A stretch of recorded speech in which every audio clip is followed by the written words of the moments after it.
Hi guys, this is me Jasween Kaur and today we are here to see which charcoal blending tool is the best to work with and in which situation. So without any delay, let's get to the point. Okay, so here are the 5 tools that I like to use and let's list them out.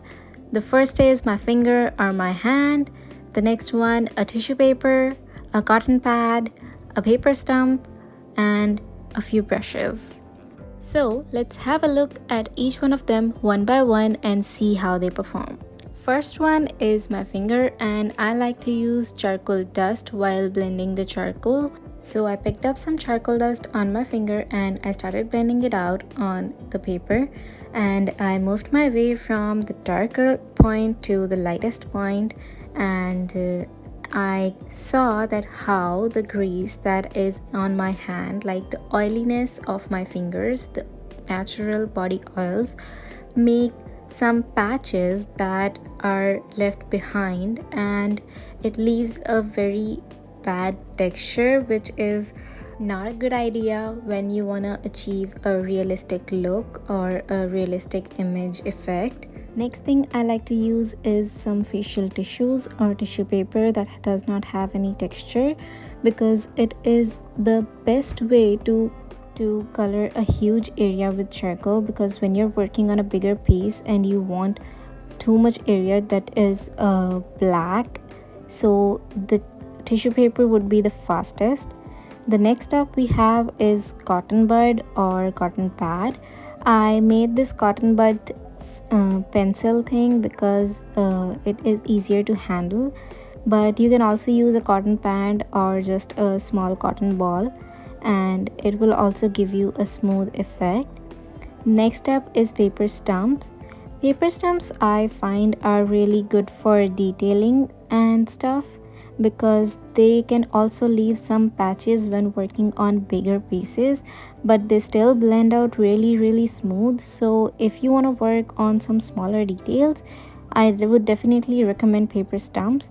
But if you are working on a very large area, the best tool would be a tissue paper for a larger area. Also, you can make your own paper stump like this one that I made by myself. The next up is brushes. I have this set of natural hog hair brushes, which is really great while blending a gradient in a small area. I also like to use synthetic hair brushes like this one, but I like natural hair brushes more. Synthetic hair brushes are more good when you want to color in a black area, but when you want to blend out a gradient, some stiff natural hair brushes like the ones that I used for oil painting would be the best. There is one more way you can apply charcoal to a paper, and that is using pencils. So right now I am using Bruce Throws Woodless soft grade pencil that is really dark pencil, and since it is soft grade, it is easier to blend because it has the less amount of binder, and you can blend it with any tool that you have. This is what their comparison looks like, and now let's try them out on an actual sketch.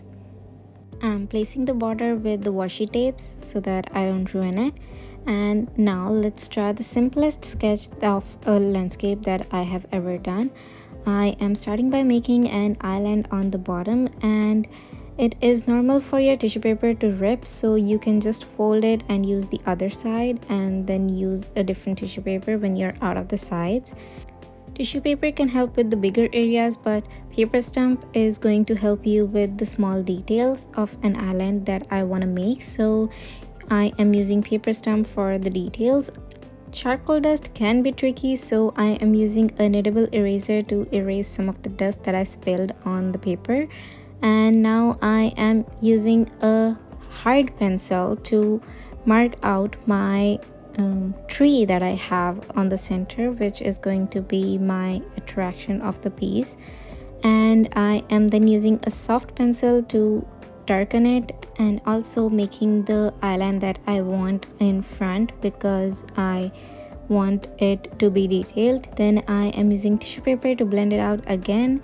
I'm so thankful for the knittable eraser because it has been a lot of help while cleaning up the process. It picks up the last layer of charcoal that you put on, and it just helps out when you mess up with charcoal because it is really easy to mess it up. And tissue paper is a great way to blend out the sky because it's a big area. I am also using a regular eraser to make a sun that is way behind in the cloudy sky, and I am also using paper stump to make some reflections of the tree. I can definitely say that this is the most easiest sketch that I have ever done. But you guys let me know which of the tools do you guys prefer while blending charcoal, and did I miss any? That is it for today's video. Don't forget to like and share it with your artist friends, and hit the subscribe button so you don't want to miss any of the interesting videos coming up.